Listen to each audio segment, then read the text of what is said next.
교환 조건. 김이석. 이 거리를 걷는 것이 몇 년 만이야? 5년 만이 아닌가? 아니, 6년, 6년 만이야. 이곳을 떠난 것이 4.19 전전에였으니까 틀림없이 6년 만이야. 병수는 이런 생각을 하며 걸었다. 도심지에서 그리 먼 곳이 아닌데도 그가 이곳에서 살다가 떠난 이후로는 이상스럽게 한 번도 발길을 해보지 못했다.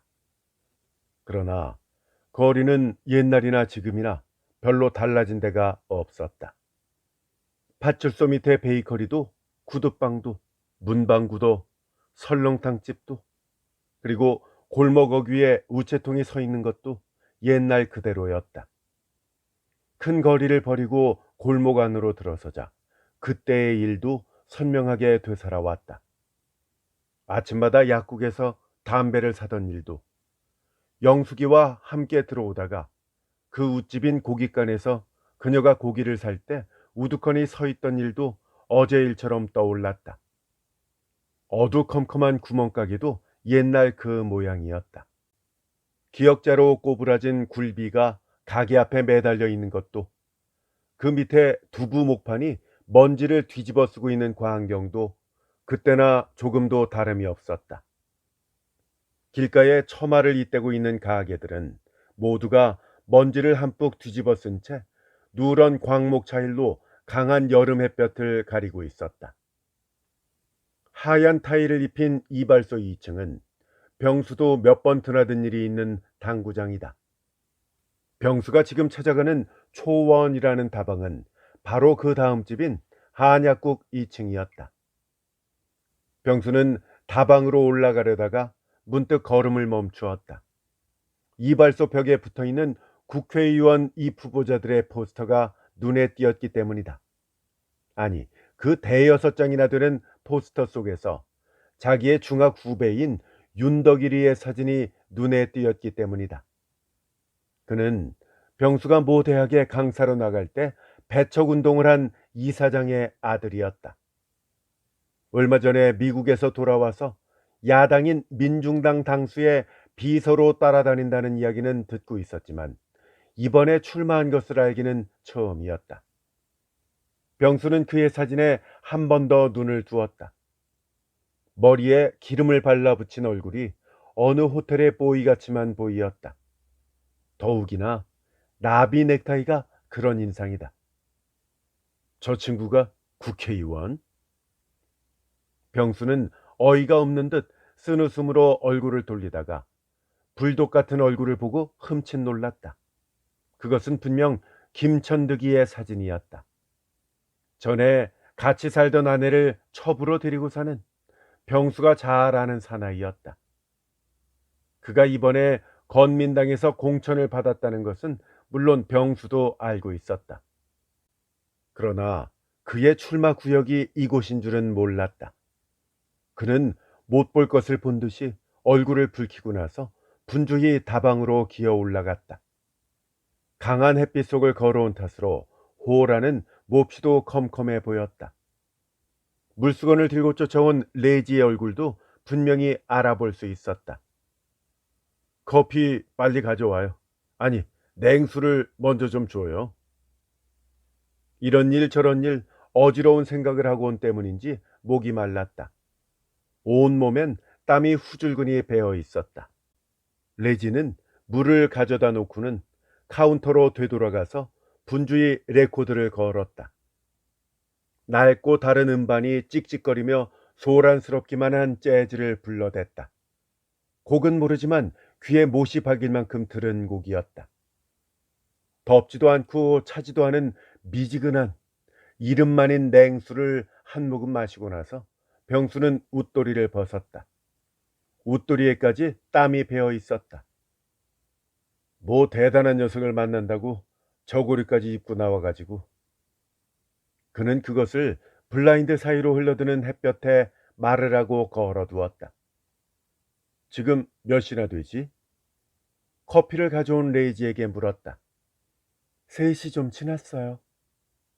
레지는 팔목시계를 슬쩍 곁눈질하며 대답했다. 3시. 3시라면 약속한 시간이었다. 그는 이곳에서 3시에 중앙경제신문이라는 한 번도 구경해 본 일도 없는 신문의 편집국장과 만나기로 한 것이다. 그러나 그는 아직 나타나지 않았다. 병수는 할 일이 없는 대로 호란을 두리번거렸다. 이 다방도 옛날엔 꽤 자주 들른 곳이다. 그러나 걸린 전축이며 의자가 모두 생소했다. 그때부터 주인이 몇 번이나 바뀌었는지는 모르지만 지금의 이름이 바뀌어진 것처럼 그때마다 내부 장치며 비품이 바뀌어졌으리라는 것은 알 수가 있었다. 병수는 심심한 대로 그때 있던 물건이 그래도 남아있는 것이 무엇인가 하고 찾아보았다. 좀처럼 눈에 띄지 않았다. 한참이나 찾다가 축음기 위에 걸려있는 유화 하나를 발견했다. 꽃병에 꽂힌 백일홍을 그린 서툰 그림이다. 파리똥이 묻고 담배 연기에 그을어 옛날보다도 더 초라하게 보였지만 그래도 그 그림만은 이 다방을 지키고 있는 것만 같았다. 손님이 들어오는 문소리에 병수는 분주히 그쪽으로 눈을 돌렸다. 그것은 기다리는 사람이 아니고 요란스러운 무늬의 남방샤스를 입은 20대 청년이었다. 그는 레지에게 미스터킴 안 왔느냐고 하고 한마디 묻고 나서는 쑥 나가버렸다. 그리고는 문을 여는 손님도 별로 없었다. 하기는 이 더운 대낮에 선풍기 하나도 변변한 것이 없는 이 다방을 찾아들 사람이 있을 리가 없었다. 이 사람 어떻게 된 거야? 에? 오지도 않으면서 공연이 나만 나오란 것이 아니야? 거지 같은 신문사의 편집국장이라는 걸 사람처럼 믿고서. 병수는 그 친구를 기다리고 있는 생각을 하니 얼굴이 확 달아왔다. 그것은 단순히 양심에서 오는 수치감 때문만도 아니었다. 망신을 당하고야 만 것 같은 불안스러운 감정이 더 많다고 할 수 있었다. 그만 이대로 일어서고 말까? 이 사나이가 뭐 시시하게. 그가 오기 전에 말이야. 자, 어서 일어나지. 그러나 그 생각뿐으로 선뜻 일어서지를 못했다. 어떤 기대, 그 기대를 좀처럼 버릴 수가 없었기 때문이었다. 그것은 공채가 맞는 횡재를 기권하는 것만 같은 아쉬운 생각이 들었기 때문이다. 굴러 들어오는 복을 싫다고 할 필요는 없는 것 아닌가? 너저라면 어때? 뭐 세상이 다 그런 거야. 그걸 가리다가 난 이 꼴이 된 거잖아. 그러나 지금까지 억지로 누르고 있던 자기 혐오가 지금보다도 더 몇 갑절이나 느껴지는 것도 어쩔 수 없는 일이었다. 그는 맥이 확 풀리는 것 같은 기운 없는 얼굴로 멍청하니 창밖을 내다보았다. 창밖에는 4, 50평가량 되는 공지가 있었다. 아이들의 놀이터가 돼 있는 모양으로 샤스바람의 사내애들이 열을 지어 말타기를 하고 있었다. 그 한쪽에 동네 아낙네들이 속치맛바람으로 둘러앉아서 이야기에 열중해 있는 것도 보였다. 전축이 멎을 때엔 옆집 당구장에서 당구알이 부딪히는 소리가 딱딱하고 들려왔다. 모두가 더위에 지쳐 허덕이고 있는 것만 같은 풍경이다. 그는 5년 전에 지금과 꼭 같은 이런 분위기 속에서 사람을 기다리던 일이 생각났다. 헤어진 그녀를 기다리고 앉아 있었던 것이다. 어느 사립대학에서 영어 강사를 하던 그는 4.19 때 학생편에 들어서 부정축제를 한 이사장을 배척한 이유로 학교를 쫓겨나오게 되었다. 그 후로 그는 면입되지 않는 소설 원고료와 여기저기 출판사를 찾아다니며 번역일로 살 수밖에 없었다. 그러나 출판사에서도 그가 대학에 있을 때처럼 반가워하지 않았다. 또한 번역의 일이란 있을 때는 있지만 없을 땐 몇 달씩이나 없는 일이었다. 이래서야 어떻게 살겠어요? 나라도 나가서 어떻게 살 방도를 만들어야 되지 않겠어요? 그녀는 매일같이 물리지도 않고 밖을 쏘다녔다. 병수도 외출할 일이 있는 날에는 이런 다방에서 만나기로 약속하고 기다리는 날이 많았다. 오래 기다렸어요? 저녁은 어떻게 하셨어요? 저는 먹었어요. 그러고 나서 그녀는 땅이 꺼질 듯이 한숨을 쉬었다. 다방 마담 노릇이라도 해야겠어요. 다방 마담? 먹고 살아야 하지 않아요? 취직을 하겠다는 거야? 면입 준다고 취직을 하겠다는 거겠어요. 그럼 내가 다방을 하겠다고요. 무슨 돈으로? 그래서 뛰어다니는 거 아니에요. 빚을 내는 거죠. 빚? 당신은 원고나 팔아서 살 궁리밖에는 못하는 사람이니까 그렇게라도 해야 될 거 아니겠어요? 아이고, 난 이젠 지긋지긋해서 못 살겠어요. 이 고생이. 그러나 실상은 그녀도 한땐 문학소녀였다.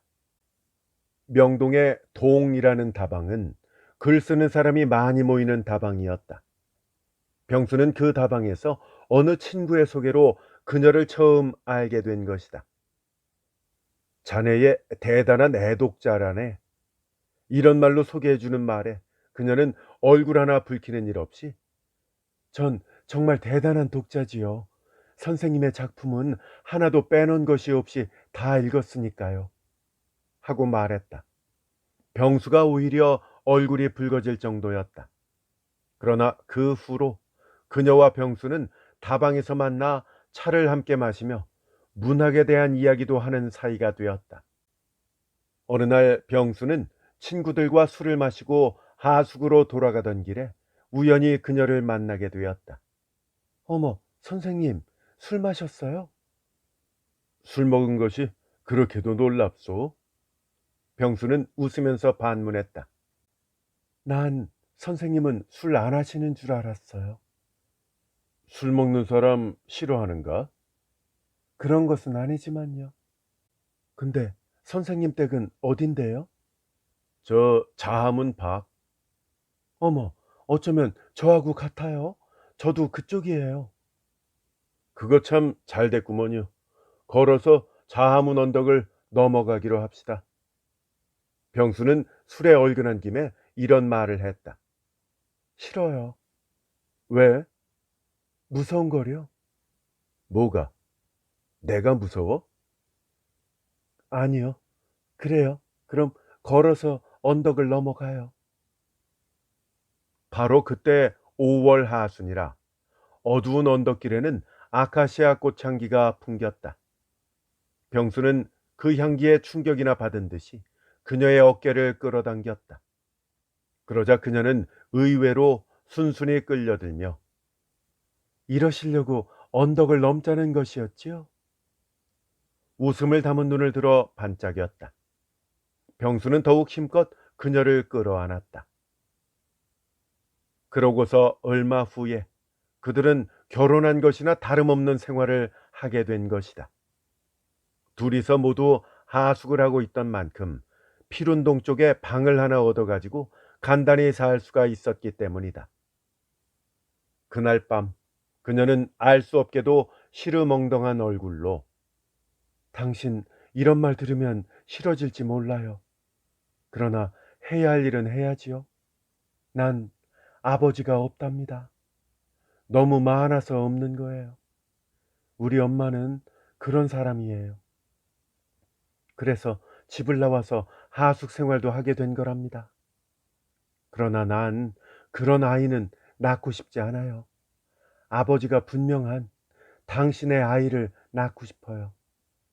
그리고 또 바라는 건 당신이 훌륭한 작품을 써주는 것뿐이에요. 병수는 그렇게 말해주는 그녀가 고마웠다.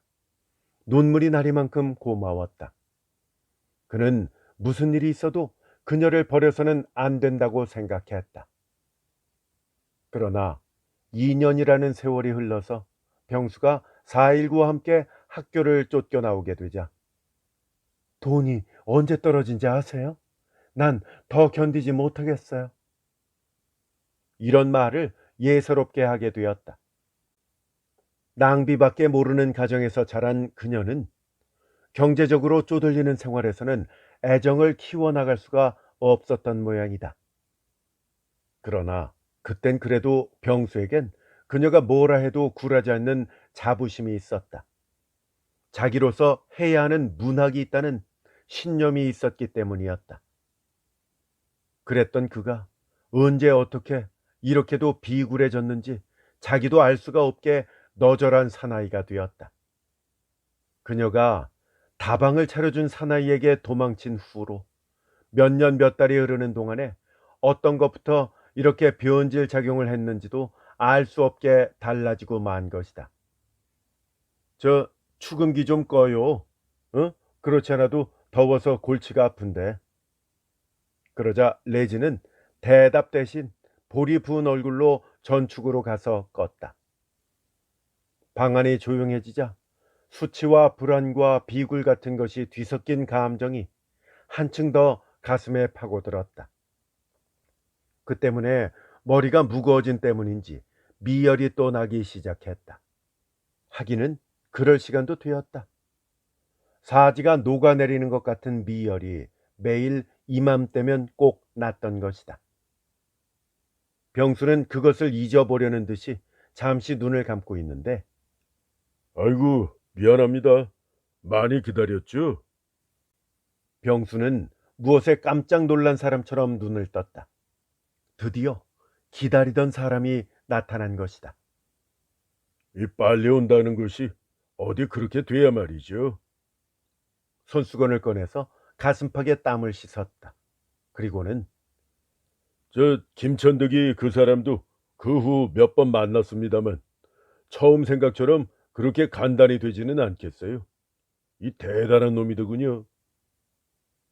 이것이 이쪽을 초조하게 만드는 그의 타산적인 작전이란 걸 병수도 모르지는 않았다. 그러면서도 한시바삐 그 결과를 알고 싶은 대로 그래 뭐라고 하던가요?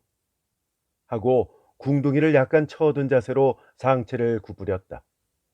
뭐랄까요? 글쎄, 한마디로 이야기할 수가 없다는 듯이 말꼬리를 끌고서는 저 나갑시다.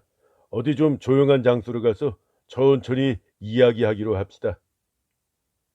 윤호라는 그 사나이는 벌써 엉덩이를 들며 일어섰다. 병수도 웃도리를 집어들었다. 그들은 큰 길을 건너가서 음식점이 눈에 많이 뜨이는 그 중에서 비어라고 쓴 장폭을 느린 외식 음식점으로 들어섰다. 그들이 안내된 2층 구석방에서는 H백화점 옥상에서 올린 에드벌룬이 뜨거운 햇빛에 정신을 잃은 듯이 맥없이 떠 있었다. 창 밑에는 무슨 조그마한 철공소라도 있는 모양으로 모터 돌아가는 소란스러운 소리가 더위를 더 한층 느끼게 했다. 이 집 저 집에 널려있는 빨래들도 보였다. 어린애 기저귀며 속옷, 혼이불 같은 것이 무슨 발광체처럼 눈을 뜰 수 없게 시야를 자극해 주었다. 여기도 덥구만. 뭐 이렇게 더워서야. 뚱뚱한 탓으로 동더위를 이겨내지 못하는 모양인지 저 이거 실례합니다. 하면서 난방샤스를 훌렁 벗더니 런닝바람이 되었다. 그리고는 선풍기를 자기 쪽에 돌려놓고 런닝을 잡아들어 그 속으로 바람을 넣었다. 접대부가 물수건을 가져오자 그렇지, 그렇지. 하고 분주히 수건을 집어 얼굴에서부터 목, 팔, 가슴, 겨드랑이 밑까지 닦았다. 저 뭐 드릴까요? 맥주, 맥주 줘. 윤호는 다 닦으란 수건을 여자에게 주었다. 이렇게 더운 날엔 선풍기도 돌리나 마나요. 안주는요? 야, 이봐. 생선회 되지? 생선회. 그 싱싱한 걸로 줘. 창 밑에서는 여전히 모터 돌아가는 소리가 났다. 이제야 정신이 좀 드는군. 어떻게나 더운지. 윤호는 그제야 생각이 난 듯이 선풍기를 병수 쪽으로 돌렸다. 병수는 접대부가 나간 틈을 타서 그래서 뭐라고 그래요? 뭐 얼마간에 내긴 낼 용의가 있답니까? 거야 물론 전혀 안 낸다고야 하겠어요. 지금이 자기에겐 선거로 제일 중요한 때인데 꼬리를 잡고 늘어지겠다는데 모르겠다고야 하겠습니까? 요는 얼마를 내놓겠느냐가 문제죠. 그런데 지금 같아서는 내가 생각하는 액수와는 아주 거리가 먼 것 같습니다. 병수는 어이가 없는 대로 잠자코 있었다. 그가 생각하는 액수가 얼마인지 알 수는 없었지만 그것은 자기 혼자 일방적으로 생각할 그런 성질의 것이 아니었다. 어디까지나 병수와 상의하고서 결정지을 일이었다. 그렇게 생각하니 병수는 불쾌한 얼굴이 들 수밖에 없었다. 그러나 윤호는 그런 일은 아는지 모르는지 다시 입을 열어서 그렇다고 가망이 없다는 건 아니에요. 우리도 연구가 좀 필요하게 됐다는 것뿐이지. 하고 파고다를 꺼내서 그 한개비를 피워 물었다. 막상 부딪히고 보니까 그렇게 호락호락 넘어갈 상대가 아니란 말이에요. 그렇다고 딱 잡아떼느냐 하면 그것도 아닙니다. 어물어물 끌어서 선거 기간이나 넘겨놓고 보자는 거죠. 말하자면 선거를 앞둔 지금엔 좀 캥기지만은 그것만 넘겨놓으면 무서운 것 없다. 이런 배심이죠. 접대부가 음식을 갖고 들어와서 맥주를 부어놓고 나갔다. 그들에게 무슨 이야기가 있는 것을 눈치채고 자리를 사양하는 모양이다. 어서 드시죠. 이 집 생선회가 묻어나더군요.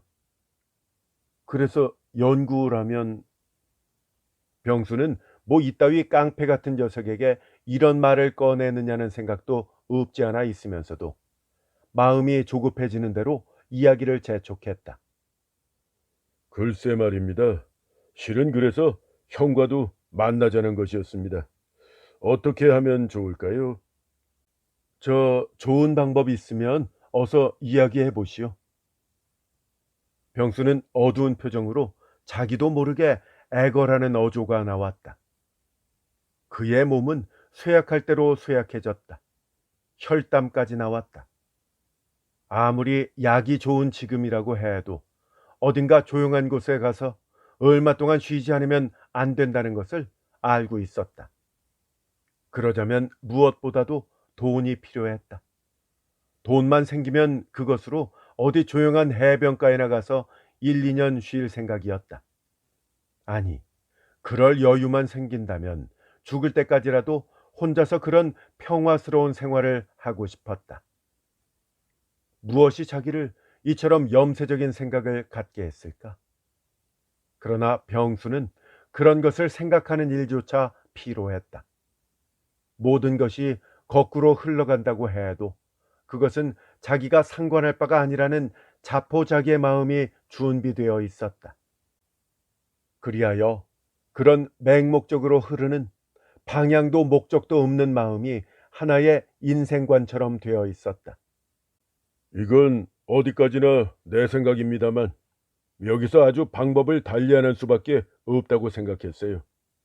그렇지 않고선 아무래도 저쪽에서 우리가 요구하는 금액은 내놓을 것 같지가 않으니까요.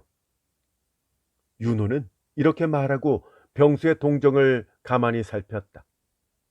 병수는 마른 침을 꿀꺽 삼키고 나서 다른 방법이라면 말하자면 우리도 적극적인 행동을 취하자는 겁니다. 눈치 없는 계집에겐 옆구리를 콱 질러야 한다는 그 식으로다가요. 윤호는 일부러 능청을 부리며 컵을 입으로 가져갔다. 그러고는 한쪽 손으로는 콩을 집어서 한 입에 집어넣었다. 그러고는 그걸 쩝쩝 깨물던 그 입으로 사실은 말이죠. 하고 누나를 한번 뒤집듯이 휘번득였다. 이번에 이 모모구에서 김천득이와 함께 출마한 민중당의 윤덕일 씨를 이용할 생각을 한 겁니다. 윤덕일이? 실상 내가 오늘 좀 늦은 것도 그분을 좀 만나고 오느라고. 근데 그분이 바로 김형의 중학 후배가 된다더군요. 네, 그렇지만 저와는 별로 이야기도 잘 하지 않는 사이입니다. 그래도 그분은 형을 잘 알더군요. 그래서 일이 좀 아주 수월하게 된 셈이에요. 수월하게 됐다니요? 형이 이 자기 찬조 연설만 해주면 그분이 이걸 내놓겠답니다. 윤호는 손을 쩍 펼쳐 보였다. 돈의 단위는 알 수 없으나 하여튼 다섯을 표시하는 뜻이었다. 찬조 연설을? 병수는 눈이 핑 도는 것 같았다. 자기가 이렇게 몰락된 것은 그의 부친인 윤형일이 때문이라고도 할 수 있는 만큼 원수의 아들이라고도 할 수 있는 일이었다. 병수는 어이가 없는 대로 멍멍하니 있자 윤호는 자기의 말을 잘 이해하지 못한 것으로 한 모양으로 정치적 입장으로 볼 때 일은 상대방에게 대단히 치명적인 약점이 되는 거랍니다. 내 말 알겠어요? 남의 아내를 뺏어서 첩을 삼았다는, 즉 선량한 시민의 아내를 돈으로 샀다는 거는 정치적인 입장에서는 대단한 마이너스가 되는 일이죠. 그건 과거에 김천득이가 부정축제를 했다는 말을 100마디 1000마디 떠들어대는 것보다도 효과가 있는 것이죠. 그러니까 윤덕일이 같이 돈엔 무서운 사람도 이걸 낸다는 것이 아닙니까? 다시 손을 쩍 벌려 보이고 나서 말하자면 형이 폭로 연설을 하는 거죠. 폭로? 그렇죠. 이 형이 한마디 입만 열면 제 아무리 건민당의 공천을 받았다고 우쭐대던 김천득이도 당황해서 그땐 자기 편에서 돈을 싸가지고 우리를 찾아다니게 될 겁니다. 그건 틀림없어요. 두고 보시오. 내 말이 맞나 안 맞나. 그렇지만 그런 선거 연설 같은 경험은 통 없는데. 병수는 불쾌하기가 짝이 없는 자기의 생각과는 딴판으로 이런 미지근한 말이 나왔다. 뭐 그런 건 간단한 거예요. 더욱이 형같이 글 쓰는 분이 못할 일이 있겠어요. 그렇지만 한 가지 주의할 거는 일반 시민이 잘 알아듣게 쉽게 이야기해야 한다는 겁니다. 건민당에서 나온 이 후보 아무개는 이렇게도 치사한 놈이다. 내 아내를 돈으로 사서 첩으로 삼은 비열하기가 짝이 없는 놈이다. 이런 놈이 뻔뻔스럽게도 낯짝을 들고 국민의 대변인이 되겠다니. 뭐 이런 식으로 말입니다. 이 듣기 싫은 소리를 폭로만 하면 되는 거예요. 병수는 그저 입을 다물고 있었다. 그건 지금까지 자기가 살아온 세계와는 너무나도 먼 딴 세계였기 때문이다. 사실 까놓고 이야기해서 말입니다. 형이 김천득이에게 그런 원한이 있다고 이렇게 이야기하는 것이 아니란 겁니다. 사실로도 그렇지 않습니까? 윤덕일이와 김천득이 둘을 비교하면 어느 편이 우리가 지지해야 할 사람이냐 말이에요. 하나는 미국에서 정치학을 전공하고 돌아온 여태까지 부정이란 전혀 모르는 양심적인 인텔이고, 또 하나는 뭐 이 양심이란 털끝만큼이나 있는 녀석입니까? 김천득이 그 녀석이 정당을 몇 번이나 바꿨소. 그러면서 또 해먹긴 얼마나 해먹었어. 하여튼 민중당에서 자민당으로 넘어갈 때 5천만 원을 받았다는 이야기는 누구나 다 아는 이야기가 아닙니까? 그런 녀석은 정계에서 매장을 시켜야 합니다. 그런 녀석의 돈을 좀 뺏어 먹었다고 뭐 양심에 가책득이나 할 일입니까?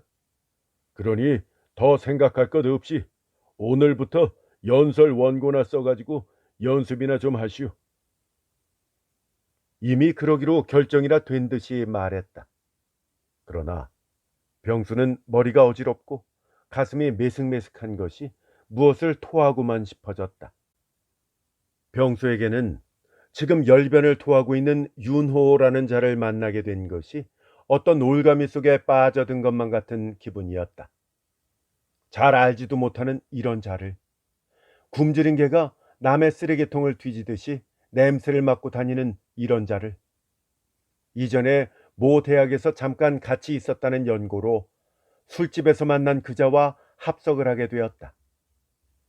이 얘기 저 얘기가 나오던 끝에 옛날 여자의 이야기가 나왔다. 배반을 하고 도망을 쳤다면 그걸 그냥 두냐는 그런 말로 번졌다. 병수는 그런 대답을 하고 싶지 않은 대로 웃었다. 그러나 그는 그 이야기를 자꾸만 파고들었다. 아내를 빼낸 것이 건민당의 김천득이라는 말까지 병수의 입에서 나오게 되었다. 그런 자라면서 이 잠자고 있단 말입니까? 그런 자라면 별 수가 있나요? 있죠. 무슨 수요?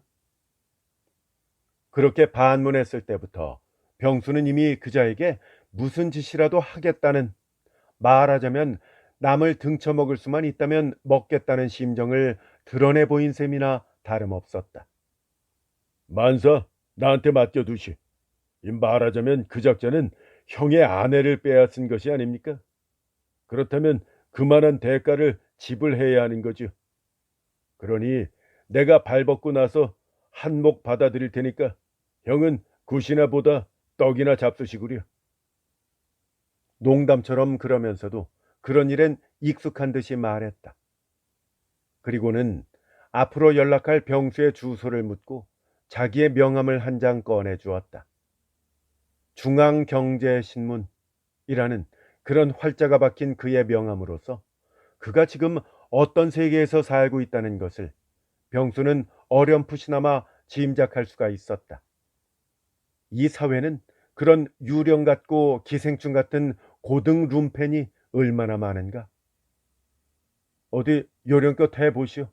형 덕분으로 나도 팔자가 피우나 좀 봅시다. 병수는 어느덧 비굴한 얼굴로 윤호의 기름기가 번드르르한 얼굴색을 살피며 빌붙듯이 말했다. 그것이 바로 며칠 전의 일이었다. 물론 형은 내 의견에 실탈 리야 없겠지요.